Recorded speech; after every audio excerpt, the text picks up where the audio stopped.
I'm Katie Geiger, and this is the third in the series of videos regarding sight words and working on sight words with your kids.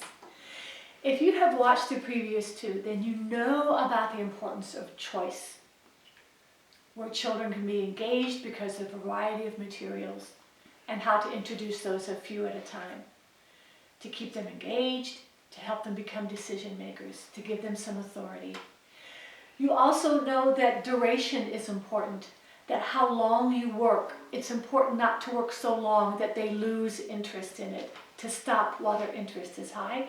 And you know about the language that you use to support and sustain that learning is critical to have this be successful for children. So I'm going to be using all those ingredients as I introduce new materials to children. And again, I'm going to pretend I have a preschooler or a kindergartner next to me. Well, I think you're ready for something new for working with sight words, so I got some Sidewalk Chalk. Oh, your face looks excited about that. Watch how we use this. So I'm going to teach it, and then I'm going to notice it. Watch me.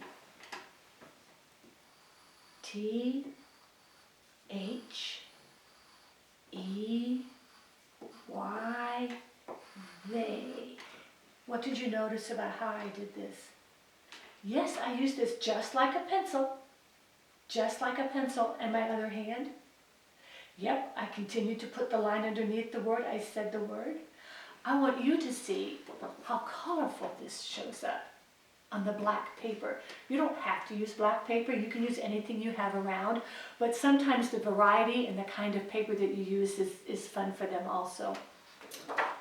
They can use the front and the back of the paper, and they call it Sidewalk Chalk because you can go spell these words in the driveway and on the sidewalk. So another new material for them to use, another new tool for their learning.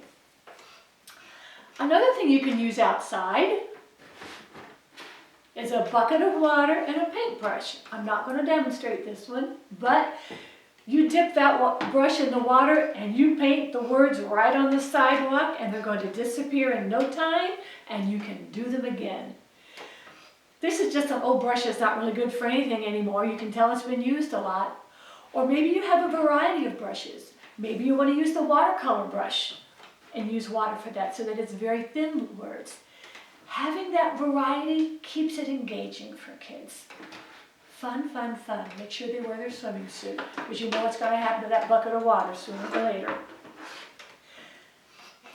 If I want them to continue learning when they're using that bucket of water, I'm going to use that noticing language by saying things like, I notice that you have your hand on the bucket so it doesn't tip over.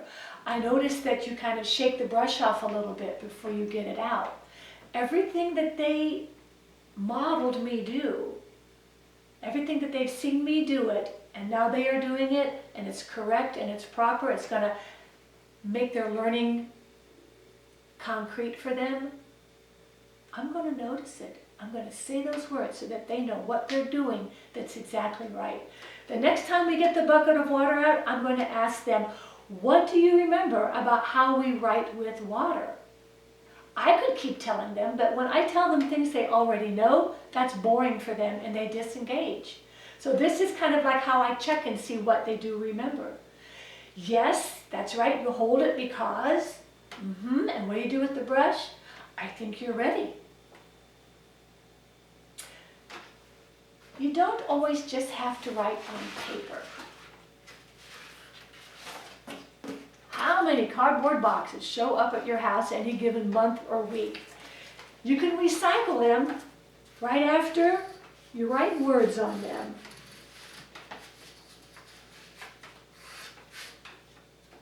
I don't know if that shows up as good for you as it does for me, but using cardboard, we had a box show up the other day that had things were packaged in white.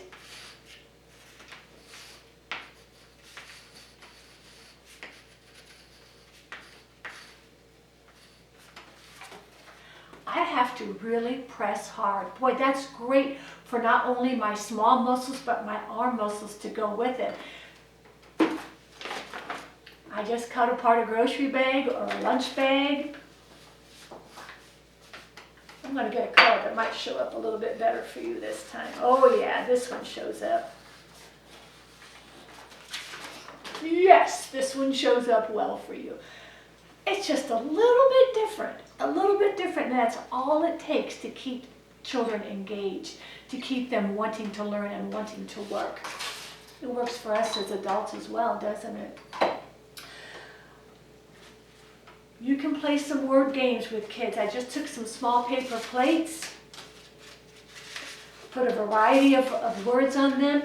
I can hide them around the house. I'll say, all the 10 paper plates are in the living room. When you find it, say the word, bring it over to me. Or I can do them on napkins. I can hang them all around the house. I can hide them underneath things. Or they can make some for me. I can give them blank paper plates. Pick out 10 words you know, write them on the plate, and then we'll hide them and see if Dad can find them when he comes home from work. Engaging, engaging, engaging. Games, outside. I've saved the best for last, the messiest for last. I think we're ready for shaving cream. This would be over weeks worth of time where they have used all these other tools and been successful with them and used them appropriately, that I know we're ready for this. So, the way I demonstrate it and what I want them to notice is going to be really critical. Shaving cream. I think we're ready to try shaving cream for words. Could you imagine? Watch, this is important. You have to shake it up or it won't work so good. And it doesn't take much shaving cream, it just needs a little. Where did I put it? Right in the middle. That's because I don't want it to get all over the place. I'm going to try to keep all the shaving cream on this cutting board. Now I get to use my fingers to spread it around. Look at that. I don't care. Watch. I'm going to use my finger like a pencil. Y-E-S. Yes. I'm going to show you how that looks. Oh my gosh, that is so much fun. Now I just erase it. I can do a different word or the same word. Here's one that's a little tricky sometimes. if.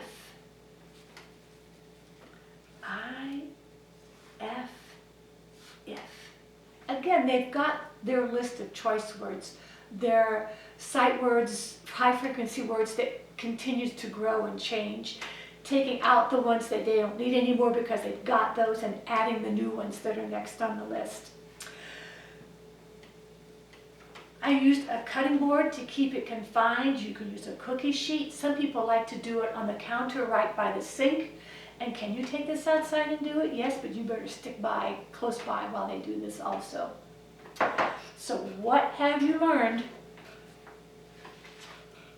You've cemented a lot of information for yourself by watching the 3 different videos. You know what the tools are to keep it engaging for children. The choice, the duration, the language.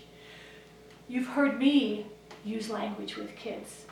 And I guarantee you, the next day I get shaving cream out, I'm going to ask them, what do you remember about shaving cream? So that I make sure and they know how to use it appropriately for successful work. You've got about 12 or 13 different tools now that you can use for sight words, and I'll bet anything that you'll think of even more. Have fun working with your kids, learning with your kids. Get started.